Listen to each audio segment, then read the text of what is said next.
Informasi pertama untuk kali ini, TNI Angkatan Udara menginvestigasi penyebab jatuhnya dua pesawat tempur Super Tucano di Pasuruan, Jawa Timur. TNI AU mencari kotak hitam atau black box dari kedua pesawat tempur yang jatuh di sekitar lokasi. Tim investigasi TNI Angkatan Udara dibantu polisi mencoba menggeser badan pesawat tempur Super Tucano yang tertancap di tebing tanpa menggunakan alat berat. Lokasi yang sulit membuat proses pengangkatan badan pesawat tempur Super Tucano terhambat.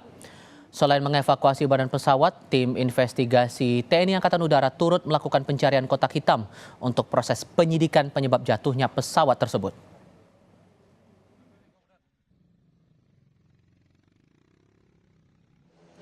Banyak mendalami atau memberikan pelatihan mengenai informasi. Anda sedang melihat keterangan resmi yang akan disampaikan Kepala Dinas Penerangan TNI Angkatan Udara sehubungan dengan insiden pesawat Super Tucano yang jatuh di Pasuruan, Jawa Timur. Hal yang memang harus wajib diketahui. Sejak dari latih dasar, kami para penerbang Angkatan Udara memang sudah dilatih untuk formasi. Jadi tanpa itu ya mungkin ya tidak bisa melaksanakan tugas. Mohon maaf, kita tunggu sebentar.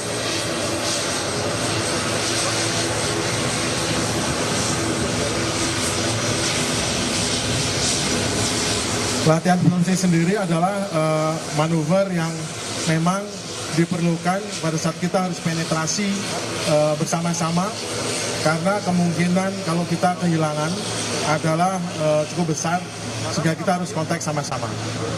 Jadi memang formasi itulah bagian dari kami. Untuk kedepannya mengenai pesawat Tucano, tentu pesawat Tucano akan sementara tidak terbakar sampai data awal apakah ada hal teknis terkait dari kecelakaan ini. Bila data teknis bisa tidak karena data teknis, maka tentu akan terbang lagi. Super Tucano adalah salah satu daripada pesawat Angkatan Udara yang tingkat kesiapannya sangat tinggi. Pesawat ini cukup baik dirawat dan cukup cadangnya cukup bagus sehingga tidak ada masalah dengan pesawat Super Tucano. Pesawat ini sangat handal, sangat mumpuni dan andalan kita dalam banyak misi. Kan ada lagi yang bertanya? Silakan Mas. Bapak izin, silakan. Saya Iwan dari CNN. Pak, kalau melihat dari kronologi yang pernah Bapak sebutkan, kalau pernah melihat kronologi yang tadi Bapak sebutkan juga dan kemarin juga disebutkan, itu ada pesawat formasi kemudian masuk ke awan dan kemudian pesawat jatuh. Apakah ada kemungkinan, ini dugaan awal aja, apakah ada kemungkinan dua pesawat itu bertabrakan di udara baru kemudian terjatuh? Itu aja Pak. Terima kasih. Saya tidak berani menjawab mengenai soal tabrakan ya, tapi menurut pengamatan saya kalau dua LET-nya itu menyala dalam waktu yang tidak bersamaan, artinya kemungkinan besar itu tidak tabrakan. Kalau tabrakan mesti kan ada ribut di udara kan, karena masih ada waktu untuk sampai menghantam bawah, tapi ini tidak ada. Jadi, tapi saya tidak bisa ngambil kesimpulan dengan pasti karena kita lihat aja, karena flight data recorder yang dua kan belum didapat, maksudnya belum bisa dibuka, masih.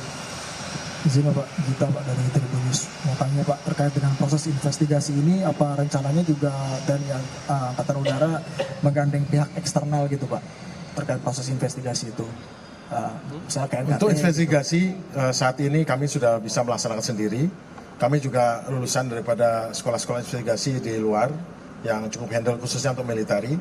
Dan kebetulan sekarang pesawat militer juga khususnya seperti Super Tucano sudah dilengkapi dengan flight data recorder. Kan sudah biasanya pesawat militer tidak ada, tapi ini ada. Jadi lebih memudahkan untuk investigasi. Tentu kita akan gunakan bantuan luar bila kita kesulitan untuk mengungkap, tetapi mestinya kami sementara masih bisa untuk melaksanakan investigasi sendiri. Karena kita juga memiliki ahli-ahlinya, tentunya kita akan berupaya sendiri dulu, baru setelah itu kita minta bantuan dari luar. Terima kasih.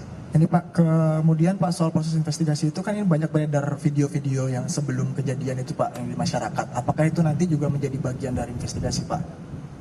Video-video yang beredar di media sosial itu Pak. Video formasi yang masuk ke awan, terus... Oh ya, itu akan bagian jadi ini.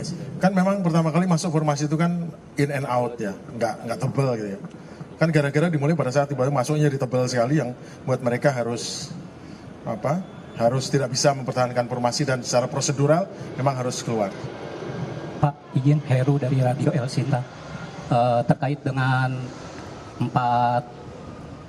TNI AU yang gugur ini, apakah mereka sudah berkeluarga semua atau setelah mereka ditinggalkan oleh para yang gugur ini, apakah ada apresiasi untuk keluarga dari pihak TNI AU? Terima kasih. Terima kasih. Tentu kami Angkatan Udara seperti halnya Angkatan lain di TNI sangat menghargai para personilnya yang telah bekerja atau berjuang sampai pengorbanan melebihi batas yang harusnya diberikan. Kami akan sangat memperhatikan para keluarga, kami akan bantu semaksimal mungkin sesuai dengan kemampuan TNI Angkatan Udara. Pertama kali tentu kami adalah membantu untuk memohon kepada pemerintah, kepada Presiden untuk bisa berkenan menaikkan pangkat luar biasa menjadi perwira tinggi dan menjadi setingkat lebih tinggi untuk pamennya. Khusus untuk 3 untuk kolonel dan pamen memang itu memerlukan surat dari Presiden sebagai sebagai pimpinan negara untuk mengesahkan kenaikan pangkat. Ditambah dengan untuk yang mayor menjadi letnan kolonel itu adalah kami. Jadi kami akan perhatikan seluruhnya mengenai kesejahteraan daripada keluarga-keluarga prajurit yang ditinggalkan. Itulah tujuannya mengapa kami selalu berusaha untuk memperhatikan. Mohon maaf saya agak terharu sedikit. Intinya kami akan selalu memperhatikan keluarga dari awal pada anak-anaknya, kesejahteraannya, sekolahnya kami akan perhatikan. Karena itu memang tugas daripada angkatan selain mengurusi mengenai kegiatan tugas kami itu juga kita mengurusi kesejahteraan keluarga prajurit. Pak Ilham Pak dari Jawa Pos. Saya ingin memperdalam terkait kondisi yang tadi awal Bapak sempat sebut adanya awan tebal itu, lalu kemudian terjadi awan tebal kemudian memisahkan diri. Nah, kalau nggak salah ada suara begitu Bapak menyebut atau FLT, bisa dijelaskan itu Pak, maksudnya seperti apa? Itu yang pertama. Yang kedua terkait ini Pak, berapa waktu yang dibutuhkan untuk melakukan investigasi dan bagaimana tahapan-tahapannya sampai kemudian ada sebuah kesimpulan apa penyebab dari kecelakaan ini terjadi, itu Pak. Oke, terima kasih. Emergency locator transmitter adalah suatu alat otomatis yang akan menyala bila pesawat tiba-tiba mengalami sesuatu sehingga dia tidak berfungsi. Fungsi-fungsi di dalam pesawat itu meliputi fungsi elektronik, fungsi-fungsi mesin, segala macam. Tiba-tiba brek, tidak ada fungsi, dia akan menyala seketika. Dan tujuannya memang untuk memberikan informasi kepada pencari atau kepada pihak-pihak yang bertanggung jawab untuk pencarian dan pertolongan untuk tahu lokasinya di mana. Itu emergency locator transmitter yang akan membroadcast ping ataupun